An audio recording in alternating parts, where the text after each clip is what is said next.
Hello everyone. तो चलिए इस वीडियो में अपन सॉल्व करते हैं केवीएस की जेएसए की टीयर 2 एग्ज़ाम्स के लिए। और सीबीएसई का प्रीवियस ईयर का सैम्पल पेपर है, ठीक है, कंप्यूटर एप्लीकेशन का। और ये पेपर है 2024 का, ठीक है। तो वीडियो चलिए स्टार्ट करते हैं। वैसे आप लोगों को पता ही होगा इस पेपर में क्यों सॉल्व करना चाहिए, मैंने ऑलरेडी बता रखा है। क्योंकि आपका पेपर भी सीबीएसई कंडक्ट करवा रही है, तो सीबीएसई वाले पेपर तो लगाना कंपलसरी है भाई। तो आपको ये क्वेश्चन लगा के अपना आइडिया चलेगा कि सीबीएसई किस टाइप का क्वेश्चन पूछती है। इसमें डिस्क्रिप्टिव भी हैं, ऑब्जेक्टिव भी हैं, ठीक है। सो इसमें आपको पता चलेगा कि किस तरह के क्वेश्चन आएंगे, ठीक है। तो वैसे ही आपके पेपर में भी आएंगे, 28 कुछ पेपर है आपका। तो चलिए इस वीडियो को स्टार्ट करते हैं। तो बेसिकली 2 घंटे का इसमें टाइम दे रखा है इन्होंने, और मैक्सिमम मार्क्स है 50 मार्क्स का पेपर है, ठीक है। और ये इंग्लिश हिंदी दोनों में है। चलिए क्वेश्चन नंबर फर्स्ट देखते हैं भाई, बिना टाइम को वेस्ट किए हुए। ये आप इसका देख सकते हो, सेक्शंस में बटा हुआ है पेपर, ठीक है। तो पहला क्वेश्चन आ गया है अपना, ऑब्जेक्टिव है पहले लगभग, फिर सब्जेक्टिव है, ठीक है। तो the letter S in the abbreviation HTTPS in context of networking protocols stand for secure, okay. तो एचटीटीपीएस की फुल फॉर्म में एस की फुल फॉर्म पूछी गई, तो एचटीटीपीएस की फुल फॉर्म क्या होती है?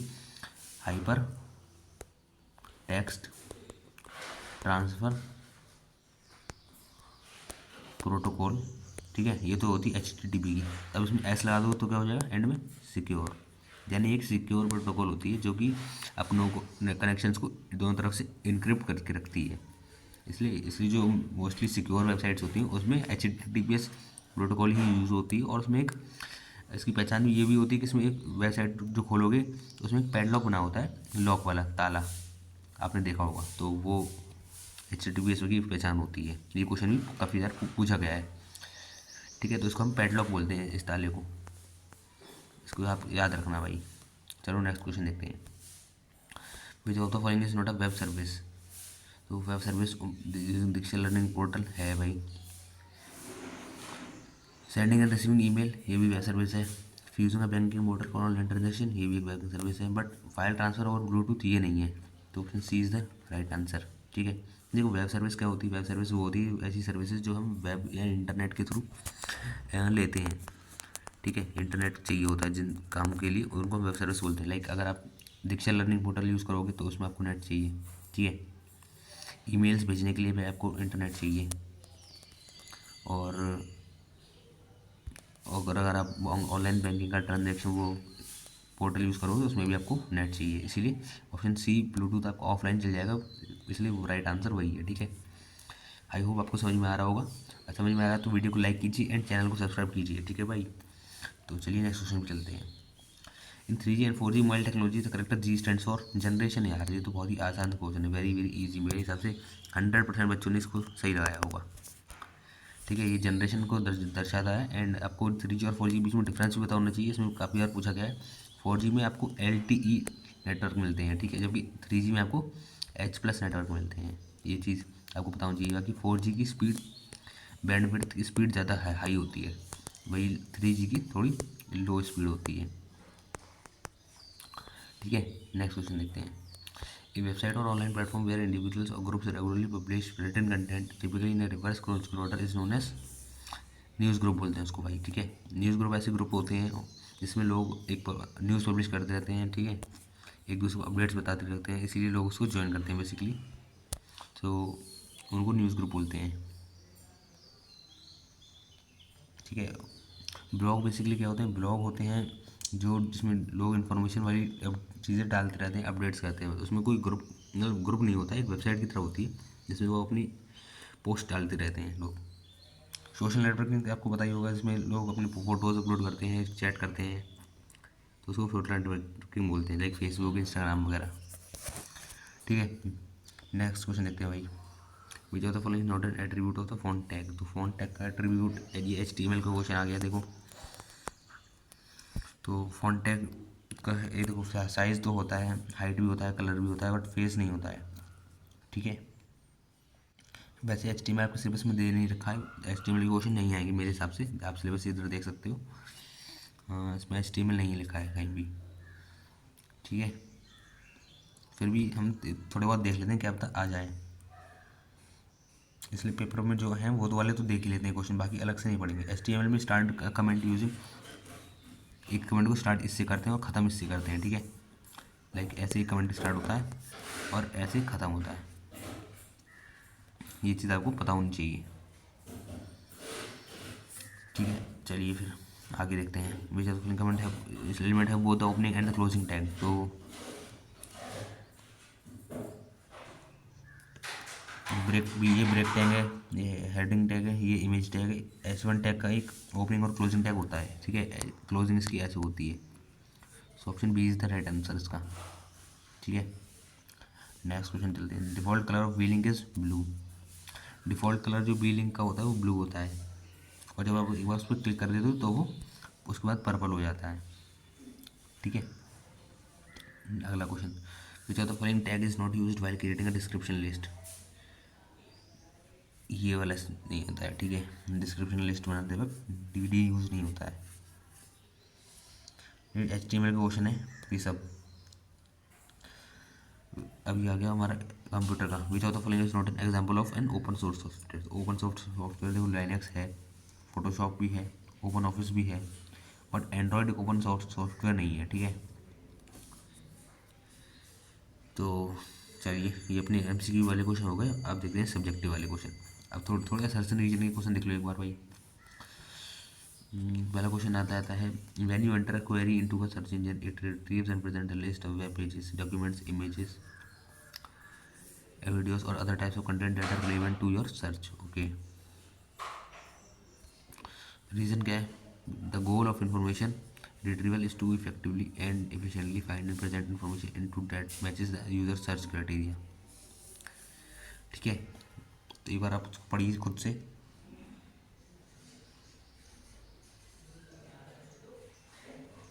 ठीक है, तो एसेशन कह रहा है कि जब हम किसी सर्च इंजन पे कुछ डालते हैं तो उसकी से रिलेटेड जितने भी वेब पेज, डॉक्यूमेंट, इमेजेस होते हैं वो सब हमें दिख जाते हैं, ठीक है। जैसे आपने गूगल पे डाला, कुछ भी सर्च किया, मान लो आपने सरकारी रिजल्ट सर्च किया, ठीक है, नौकरी चेक करने के लिए, या फिर आपने कोई KVS को सर्च किया स्कूल को, ठीक है। तो आपने जब आप इसको डालोगे तो आपको KVS की हर चीज़ मिल जाएगी, उसकी वेबसाइट भी मिल जाएगी, इमेजेस भी मिल जाएंगे, डॉक्यूमेंट्स भी मिल जाएंगे, है ना।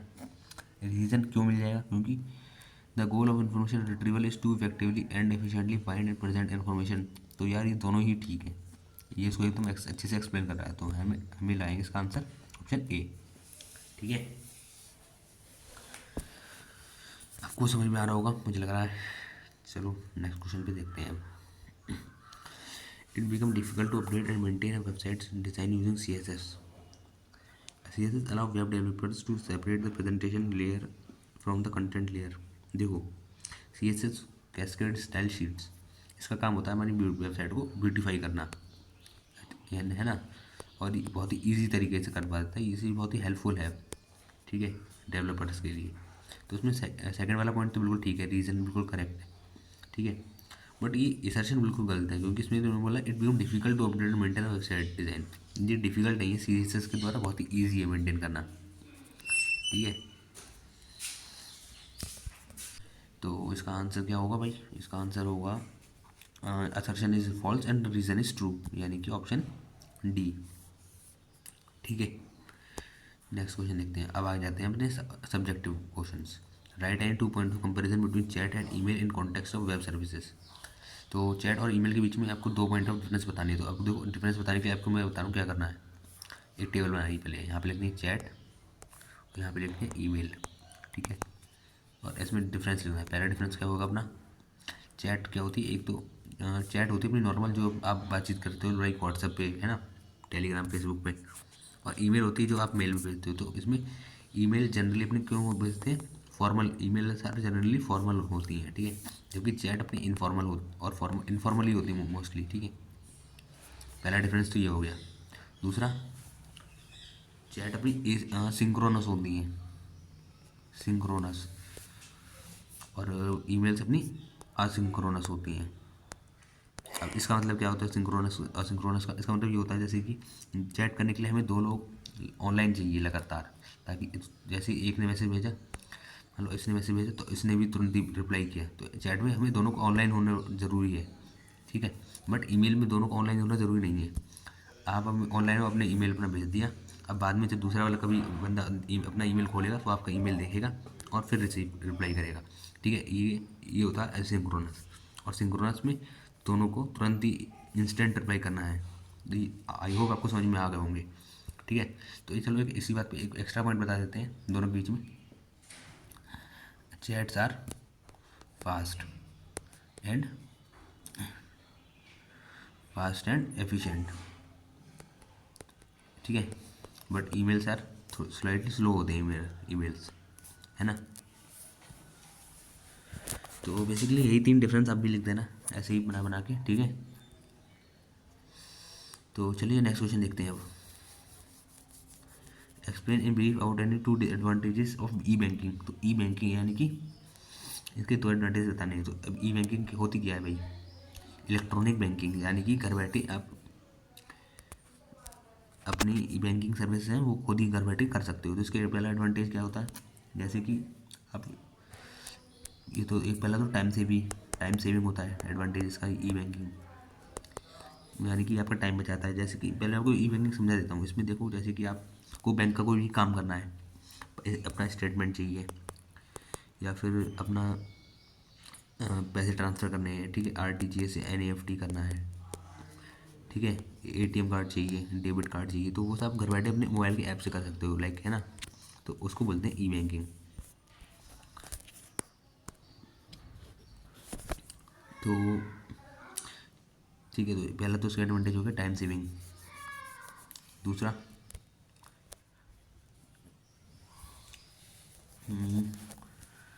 हम बोल सकते हैं कि कन्वीनियंस, कि हमें कन्वीनियंस रहती है घर बैठ कर। अब हर कोई अपना काम कर सकता है, उसे बैंक जाने की लॉन्ग डिस्टेंस ट्रैवल करने की ज़रूरत नहीं है, ठीक है। ना ही उसे किसी लाइन में लगने की ज़रूरत, queues, no need to no need to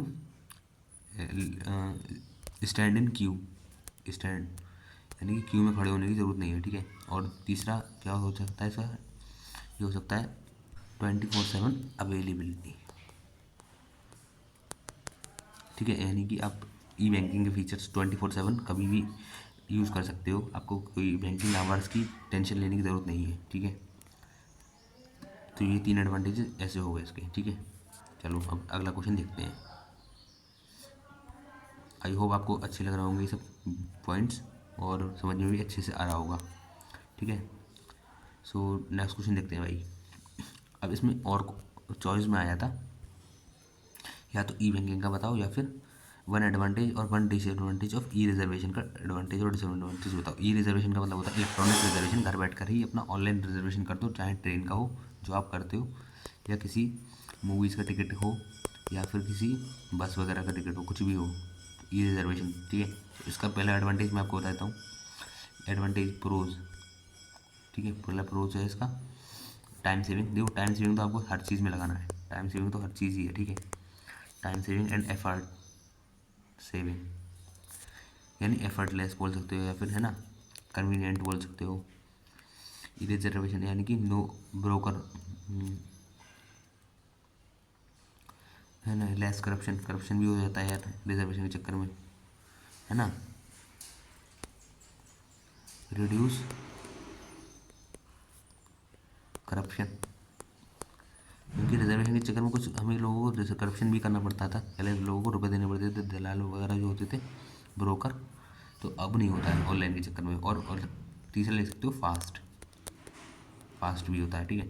तो भाई कौन से में लिख सकते हो कि कभी कभार हमारे टेक्निकल इशू रहते हैं, लाइक जब आप IRCTC का तत्काल में करते हो तो ऐप ही नहीं चलता है बिल्कुल। तो पहला तो ये टेक्निकल इशू हो गया। दूसरा टेक्निकल इशू ये हो गया कि इंटरनेट डिपेंडेंट रहना पड़ता है, हमें इंटरनेट पर डिपेंड रहना पड़ता है ना, कि हमारा इंटरनेट होगा तभी आप कर पाओगे, अदरवाइज़ नहीं कर पाओगे, ठीक है। तो ये दो मैंने आपको प्रोज और कॉन्स बता दिए, ठीक है। नेक्स्ट क्वेश्चन देखते हैं। Right any one point of difference between a web page and a website. के बीच में डिफरेंस बताना है। तो वेब पेज और वेबसाइट का डिफरेंस बेसिकली यही है। एक वेब पेज को अपने यहाँ पे लिखो, ठीक है, और वेबसाइट लिखो यहाँ पर, ठीक है। पहला डिफरेंस ये है कि web page is collect only a single page which haves only one address, ठीक है। अब वेब की वेबसाइट होती है इज अ कलेक्शन ऑफ 2 और मोर वेब पेजेस। वेबसाइट के अंदर बहुत सारे वेब पेजेस का कलेक्शन होता है, ठीक है। और वेब पेज सिर्फ एक कोई वेब पेज होता है जो कि सिर्फ एक पर्टिकुलर फंक्शन काम करता है। वेब की वेबसाइट मल्टीपल फंक्शंस काम करती है, ठीक है। दूसरा, वेब पेज जो है वेबसाइट अपनी डायनेमिक होती है, वेब पेज अपनी स्टैटिक और डायनेमिक दोनों होती हैं, ठीक है। और ये भी हम बोल सकते हैं कि वेब पेज को बनाने के लिए हमें बेसिकली सिर्फ एक HTML का यूज़ करना पड़ता है, बट वेबसाइट बनाने के लिए हमें मल्टीपल लैंग्वेजेस का यूज़ करना पड़ता है, लाइक HTML, CSS, जावा, ठीक है। तो ये 3 डिफरेंस मैंने आपको बता दिए। ये तीनों बहुत बहुत ही बढ़िया इंपॉर्टेंट अपडेट है। तो अगर आप ऐसे पॉइंट्स लेके आओगे तो आपको नंबर ज़रूर मिलेंगे। नेक्स्ट क्वेश्चन देखते हैं भाई। Explain in brief about any 2 factors that are responsible for the digital divide. तो डिजिटल डिवाइड के बीच में जो फैक्टर रिस्पॉन्सिबल हैं, तो पहला फैक्टर डिजिटल डिवाइड क्या होता है? ये होता है gap between the old age and new gen Z person, gap between old people and new generation, old generation and new generation, ठीक है। Old gen versus new gen, ऐसा आपको आप लिख देना, ठीक है।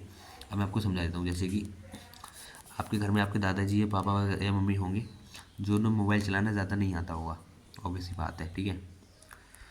और आप अपने घर में होंगे जिसे मोबाइल के बारे में हर चीज़ पता है, ठीक है। तो यही आप दोनों के बीच में जनरेशन डिजिटल डिवाइड इसी को बोलते हैं, ठीक है। तो इसके क्या क्या रीज़न्स हैं? इसका पहला रीज़न तो ये है लैक ऑफ टेक्निकल एजुकेशन। आपके पेरेंट्स को टेक्निकल एजुकेशन नहीं मिली होगी, जितने भी ओल्ड ओल्ड लेके क्योंकि उस टाइम फ़ोन वगैरह इतने थे भी नहीं, तो टेक्निकल एजुकेशन उन लोगों को नहीं पता है ना, इसीलिए एक तो ये रीज़न ये हो गया। दूसरा, आप बोल सकते हो लैक ऑफ इंफ्रास्ट्रक्चर, इंफ्रास्ट्रक्चर भी कह सकते हो, और या फिर बोल सकते हो लैक ऑफ पोवर्टी, गरीबी भी बोल सकते हो भाई। लैक ऑफ इंफ्रास्ट्रक्चर का मतलब यही है, या फिर गरीबी, और गरीबी को आप नहीं भी देखो, ठीक है, फिर भी लैक ऑफ इंफ्रास्ट्रक्चर वाला पॉइंट सफिशेंट है। इसका मतलब ये है कि कुछ लोगों के पास पहले इंफ्रास्ट्रक्चर नहीं था, कंप्यूटर्स अवेलेबल नहीं थे, है ना, AI अवेलेबल नहीं थी, तो उन लोगों ने कभी उसका यूज़ किया ही नहीं, और पहले अपना जितना भी काम होता था वो सब पेपर्स पे होता था, ठीक है। अब सब कुछ ऑनलाइन हो गया है, तो इसलिए पेपर वाले लोग ऑनलाइन वाला काम नहीं कर पा रहे हैं, और ना ही वो अपने आप को स्विच कर रहे हैं, कोशिश कर रहे हैं, ठीक है। और पॉवर्टी, तीसरा पॉइंट ये होगा गरीबी, यानी जो गरीब लोग हैं उनके पास मोबाइल वगैरह एक्सेसिबल नहीं है, तो वो लोग नहीं चला पाते हैं, और जो अमीर लोग हैं वो लोग चला लेते हैं। तो ये सिंपली सा डिफरेंस है। मैं आपको 3 डिफरेंस बता रहा हूँ 2 की जगह, ताकि अगर आप एक भूल जाओ तो एक दूसरा आपके पास याद रहे, ठीक है। नेक्स्ट देखते हैं भाई, इसको मिटा देते हैं सब कुछ। अगला question, what are software license, give an example of free software license and a proprietary software, ठीक है। तो एक सॉफ्टवेयर लाइसेंस वो होते हैं जो कि एक सॉफ्टवेयर को हमारे किसी एक सॉफ्टवेयर का पेड वर्जन लेने के बाद हमें उसका लाइसेंस मिल जाता है, ठीक है। आप इसी बात को इंग्लिश में ट्रांसलेट करके लिख देना। तो अगर आप चाहते हो कि मैं बना बनाया आंसर लिख के लेके आऊँ और आपको दिखाऊँ, तो आप मुझे कमेंट बताएं, तो अगली बार से मैं फिर वैसा लेके आऊँगा, ठीक है। तो सॉफ्टवेयर लाइसेंस वो होते हैं जो हमें किसी सॉफ्टवेयर का पेड खरीदने के बाद मिलता है ID, ठीक है। इसकी वजह से हम सॉफ्टवेयर के जो एक्सक्लूसिव फीचर्स होते हैं उनको एक्सेस कर सकते हैं, ठीक है। ऐसे ही लिख देना है। और एक एग्जांपल फ्री सॉफ्टवेयर आप बोल सकते हो, फ्री सॉफ्टवेयर कोई सा भी लिख दो, लाइक नोटपैड बोल दो, नोटपैड बिल्कुल फ्री है भाई, है ना। और एक प्रोप्राइटरी सॉफ्टवेयर, पेड सॉफ्टवेयर आप कोई सा भी बोल सकते हो, एडोबी प्रीमियर प्रो बोल दो भाई, है ना, या फिर कुछ और सा बोल दो पेड सॉफ्टवेयर लाइक फिल्मोरा को बोल दो भाई, फिल्मोरा वीडियो एडिटिंग के लिए इसका यूज़ होता है।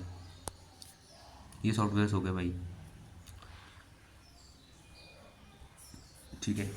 सो चलिए अब आगे देखते हैं। अब कुछ HTML के क्वेश्चन आएंगे, तो HTML के क्वेश्चन को हम नहीं करेंगे क्योंकि HTML हमारे में है नहीं, तो इन दोनों को छोड़ दो भाई। आगे देखो, ये भी HTML है, इसे भी हटा दो। ये भी HTML है भाई, इसे भी हटाओ। HTML है, इसे भी हटाओ भाई।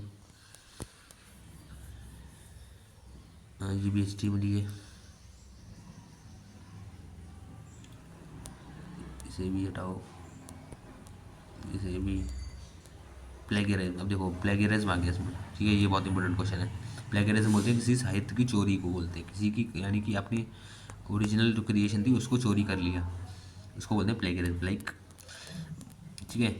और एग्जांपल दो लिखो, टू एक्ट ऑफ प्लेगरिज्म, तो ठीक है। प्लेगरिज्म तो आपको बता देना, ये इंटेलेक्चुअल प्रॉपर्टी राइट्स होते हैं उनका वायलेशन है, प्लेग के अंदर आती है। और जैसे कि आपने मान लो किसी बुक है, मान लो चेतन भगत की कोई सी बुक है, ठीक है, आपने उसी बुक को एग्जैक्ट कॉपी करके अपना नाम डाल दिया और मार्केट में बेच दिया, तो आप पे प्लेगरिज्म के केस में आप पे कार्रवाई और जेल हो जाएगी आपको, ठीक है।